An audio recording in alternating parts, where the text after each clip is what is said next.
ऐसे ही होता है, कोई भी गेम में ऐसे होता है। तो मैथ्स भी एक गेम की तरह है। कोई भी आप मैथ्स बनाओगे तो उसमें एक रूल है, अगर उसको फॉलो करोगे तो आपको मैथ्स ज़रूर इजी लगेगा। ठीक है, तो मान लो कि जैसे हेलो एवरीवन, कैसे हैं आप लोग? आशा है आप लोग अच्छे होंगे। आप लोग आज हम पढ़ेंगे फ्रैक्शन। पहले हम लोग पढ़ चुके हैं फ्रैक्शन को ऐड करना, सब्सट्रैक्ट करना, मल्टीप्लाई करना, डिवाइड करना, सब मुझे आता है। ठीक है, सब आप लोग को आता है। लेकिन अगर ये सारे कंसेप्ट एक मैथ्स में हो तो हम किसको पहले करें, किसको कैसे करेंगे, आज वही देखेंगे। ठीक है, तो देखो यहाँ पे क्या दिया हुआ है। देखो ये जो एक सॉल्यूशन दिया हुआ है, कितने कॉम्पिटिटिव एग्जाम में ऐसे क्वेश्चन आते हैं। ठीक है, तो देखो यहाँ पे प्लस भी दिया हुआ है, डिवाइड भी है, माइनस भी है, मल्टीप्लाई भी है। अब इसको हम कैसे सॉल्व करें कि हमारा ये सही हो, समझ रहे हो आप? तो देखो किसी को अगर सॉल्व करना है तो हम ऐसे प्लस कर देंगे, फिर डिवाइड करेंगे, फिर माइनस करेंगे, फिर मल्टीप्लाई करेंगे, तो ये गलत हो जाएगा। हाँ, तो ये गलत हो जाएगा। तो क्या है, एक रूल है बॉड मास, और उस रूल को आप फॉलो करते हो, ठीक है, तो जरूर सही होगा। समझ रहे हो आप? तो हमको बॉड मास रूल को फॉलो करना होगा। समझ रहे हो बच्चों? जैसे देखो क्या होता है, किसी मैथ्स बनाने में ना, कोई भी अगर मैथ्स की टॉपिक आप ले रहे हो तो उसमें एक रूल होता है, उसको फॉलो करना होता है। ठीक है, जैसे इसमें ये बनाना है, इसके लिए बॉड मास करना पड़ेगा। जैसे कि आप कोई गेम खेलते हो, मान लो क्रिकेट खेल रहे हो, या फुटबॉल खेल रहे हो, या बास्केटबॉल खेल रहे हो, कुछ भी आप खेल रहे हो तो हर एक में एक रूल है। मान लो कि आप क्रिकेट खेल रहे हो तो उसमें आपको पता है ना कि बैटिंग करना है, बॉलिंग करना है, फील्डिंग करना है, कितने कैसे कब आउट होगा, सबका एक रूल बना हुआ है। उस रूल को फॉलो करोगे तभी तो अच्छा गेम खेल पाओगे, है ना? किसी मैच में ऐसे ही होता है, कोई भी गेम में ऐसे होता है। तो मैथ्स भी एक गेम की तरह है। कोई भी आप मैथ्स बनाओगे तो उसमें एक रूल है, अगर उसको फॉलो करोगे तो आपको मैथ्स ज़रूर ईजी लगेगा। ठीक है, तो मान लो कि जैसे कि आप अब इसमें क्या है कि ये जब हम कर रहे हैं तो इसको हम इस रूल को हमको फॉलो करना पड़ेगा। और बॉड मास रूल को अगर हम फॉलो कर रहे हैं तो हमारा मैथ सही होगा, नहीं तो अगर हम ऐसे बनाते जाएं तो हमारा मैथ सही नहीं होगा। ठीक है, और दूसरी बात क्या होती है, मैथ्स को अच्छा करने का रूल है, उसमें दूसरा कंसेप्ट ये कि देखो मान लो कि आपको क्रिकेट का रूल पता चल गया कि हम बैटिंग करेंगे, बॉलिंग कैसे करेंगे, मतलब फील्डिंग, बॉलिंग सब आपको पता चल गया।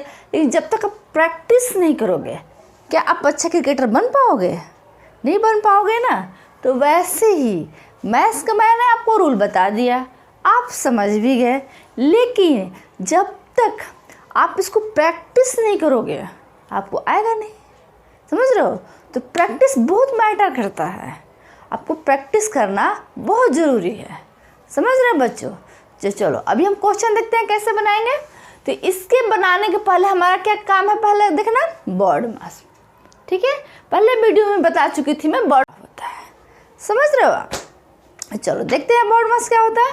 अब यहाँ पे है बी मतलब जब भी इस तरह क्वेश्चन दिया हुआ है तो पहले हम ब्रैकेट सॉल्व करते हैं। देखो ब्रैकेट, अब यहाँ तो कोई ब्रैकेट है नहीं, कोई नहीं है, लेकिन मान लो कोई और मैथ हो जिसमें ब्रैकेट भी हो तो पहले हम क्या सॉल्व करेंगे, ब्रैकेट सॉल्व करेंगे। ठीक है, मान लो कैसे दिया हुआ है 2 3 + 4। ठीक है, तो ऐसे कैसे इसको पहले इस ब्रैकेट को सॉल्व करेंगे, 3 और 4 को जोड़ लेंगे, फिर बाहर निकलेगा तब तो मल्टीप्लाई करेंगे ना। फिर बाहर निकलेगा ऐसे 3 4 7, तो मल्टीप्लाई करेंगे 2 × 7, तो यहाँ पे 14 आएगा। समझ रहे हो आप? तभी होगा ना, पहले इसको सॉल्व करेंगे फिर निकालेंगे। समझ रहे? पहले ब्रैकेट को सॉल्व करते हैं, चाहे ब्रैकेट से पहले इसको मल्टीप्लाई करेंगे 2 को 3 से 2 को 4 से। समझ रहे हो आप?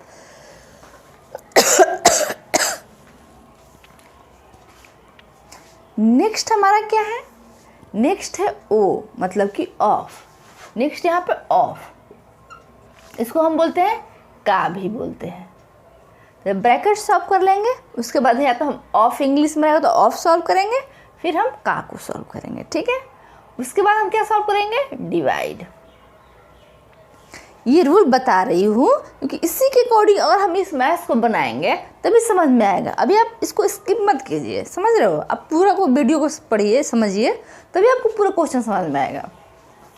तो पहले हम ब्रैकेट सॉल्व करेंगे, फिर ऑफ, फिर डिवाइड, फिर है एम से यहाँ पे मल्टीप्लाई सॉल्व करेंगे, ठीक है। फिर हम यहाँ पे एडिशन सॉल्व करेंगे, फिर यहाँ पे सब्सट्रैक्शन। और ये कॉन्सेप्ट आपको याद रखना पड़ेगा, ठीक है बच्चों। ये आपको याद रखना पड़ेगा कि पहले ब्रैकेट, फिर ऑफ, फिर डिवाइड, फिर मल्टीप्लाई, फिर प्लस और फिर माइनस। समझ रहे हो? अब इस रूल को हम जान गए, ठीक है, हम जान गए। अब हम सॉल्व करना शुरू करेंगे। तो यहाँ पे देखो प्लस है, डिवाइड है, माइनस है, मल्टीप्लाई है। सबसे पहले ब्रैकेट तो यहाँ है नहीं, फिर ऑफ भी नहीं है, तो क्या है, डिवाइड है। तो हम डिवाइड वाला देखते हैं कहाँ पे है, यहाँ पर डिवाइड है ना। तो इसको हम लिख लेंगे 7/4 9/2, ठीक है। अब इसमें क्या होता है, जब डिवाइड जब भी करते हैं हम, तो राइट साइड जो दायां हाथ है ना, ये राइट साइड, इसके साइड में जो नंबर होता है उसको हम रेसिप्रोकल करते हैं, हम तो उल्टा कर देते हैं, लेफ्ट वाले को नहीं, सिर्फ राइट वाले को। तो क्या कर देंगे, 7/4 मल्टीप्लाई 2/9। देखो इसको क्या था ना, राइट साइड वाला जो नंबर था उसको रेसिप्रोकल कर दिया, मतलब उल्टा कर दिया। अब ये 2 से काट देंगे, 2 के सेम टेबल में आना चाहिए, 2 1 जा 2 2 जा, सेम टेबल में आ रहा है। अब इधर से ऊपर नीचे हम काटेंगे, देखेंगे सेम टेबल में आ रहा है, नहीं आ रहा है। इधर से ऊपर नीचे हम देखेंगे सेम टेबल में आ रहा है, नहीं आ रहा है। तो क्या करेंगे, सिर्फ ऊपर वाले को, ऊपर क्या है 7 है और 1 है, तो यहाँ पे 7, नीचे क्या है 2 है और 9 है, तो यहाँ पे 18। तो कितना आ गया, 7/18। मतलब यहाँ पे जो रिजल्ट आएगा देखेंगे, यहाँ पे क्या होगा, ये देखो 2/3 हो गया, प्लस इसको अभी हम सॉल्व किए तो क्या आ गया 7/18, यहाँ 7/18 लिख देंगे, माइनस, ठीक है, माइनस 7/5 मल्टीप्लाई 5/14। देखो हमने डिवाइड वाला सॉल्व कर दिया, उसका हमारा ये रिजल्ट आ गया। अब हम डिवाइड के बाद क्या सॉल्व करेंगे, मल्टीप्लाई, ठीक है। तो मल्टीप्लाई में हम आते हैं यहाँ पे। अब यहाँ पे जब मल्टीप्लाई करेंगे तो देखते हैं कि ऊपर नीचे कुछ सेम टेबल से डिवाइड हो रहा है। तो 5 को 7 से डिवाइड करेंगे वो तो होगा नहीं, 5 को 5 से करेंगे तो हो जाएगा, ठीक है। तो 5 1 जा 5 1 जा, सेम टेबल से डिवाइड करेंगे, 5 5 1 जा 5 से, ठीक है। अब यहाँ 14 आ गया, 14 को 7 से करेंगे, 14 को 7 से करेंगे तो देखो सेम टेबल में आ रहा है, हाँ 7 के टेबल में आता है, 7 1 जा 7 2 जा, 7 टेबल में आता है 7 1 जा 7 2 जा, सेम टेबल में आना चाहिए, ठीक है। तो ये 1 हो गया और ये 2 हो गया। अब यहाँ पर क्या आंसर आ जाएगा, 2/3 प्लस 7/18। ये कट गया तो यहाँ पे देखो कुछ नहीं है, तो 1 है, ऊपर भी 1 है, तो 1 को 1 से मल्टीप्लाई करेंगे तो क्या आएगा, 1 ही आएगा, यहाँ -1। और 1 को 2 से करेंगे तो क्या आएगा 2, ठीक है। समझ में आ रहा है बच्चों, क्लियर हो रहा है कंसेप्ट, कुछ कुछ समझ में आ रहा है ना। आप इसको जितने बार प्रैक्टिस करोगे ऐसे समझ में आएगा, ठीक है। तो मेन आपका टारगेट होना चाहिए कि प्रैक्टिस करें। चलो अभी हमारे पास ये आ गया, अब हम क्या करें बताओ। अब मुझे क्या करना था, डिवाइड कर लिए, मल्टीप्लाई कर लिए, अब प्लस और माइनस करेंगे, यही तो करेंगे ना। तो अब हमारे पास प्लस भी आ गया और माइनस भी आ गया, तो हम क्या करेंगे, पहले प्लस का काम करेंगे, ठीक है। तो प्लस करने के लिए क्या होता है बच्चों कि पहले हम 3 और 18 का हम एलसीएम निकालते हैं, ठीक है। पहले चलो एलसीएम निकालते हैं।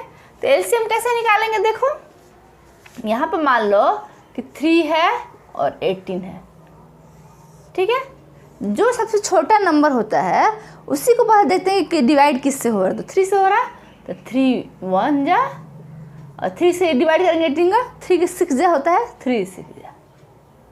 अब 1 जो है 1 ऐसे ही नीचे आता जाएगा, और यहाँ पर 6 है, तो किससे फिर 3 से कर लो 1 और ये 2, समझ रहे हो बच्चों।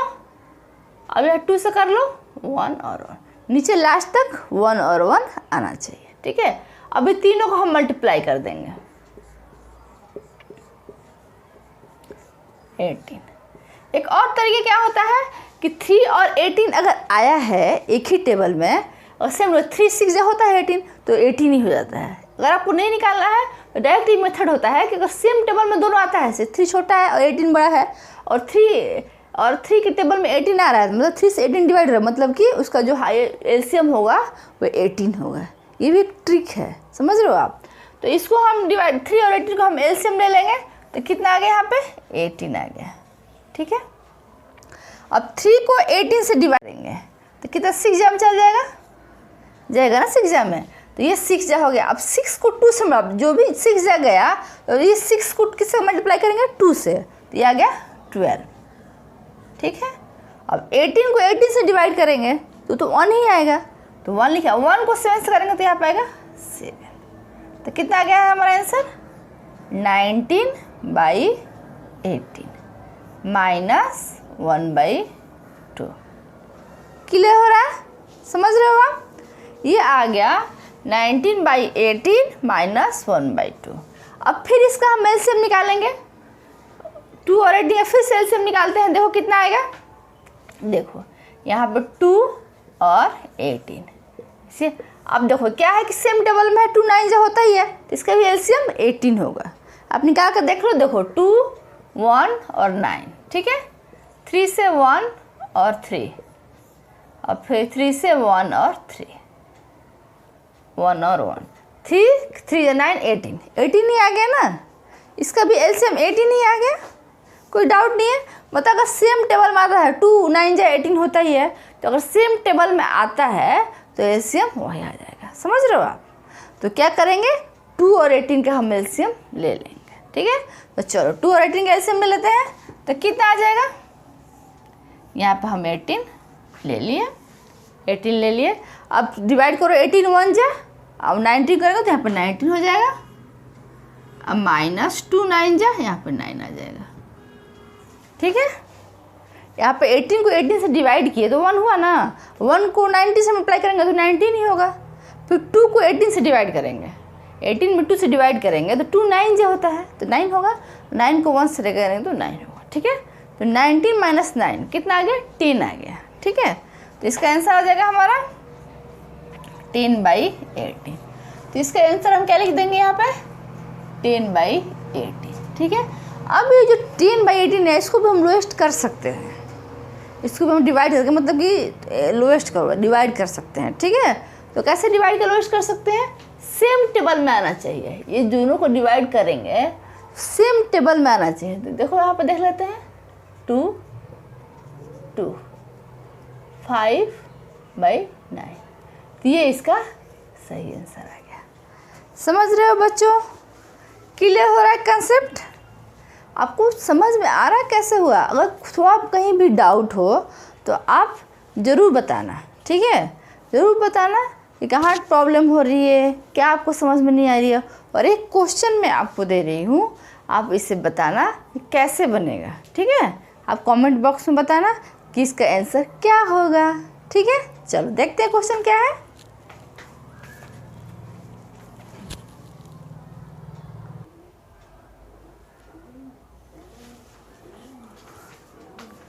बच्चों ये क्वेश्चन है, इसको आप ध्यान से देखो, ये क्वेश्चन आप बनाने की कोशिश करें।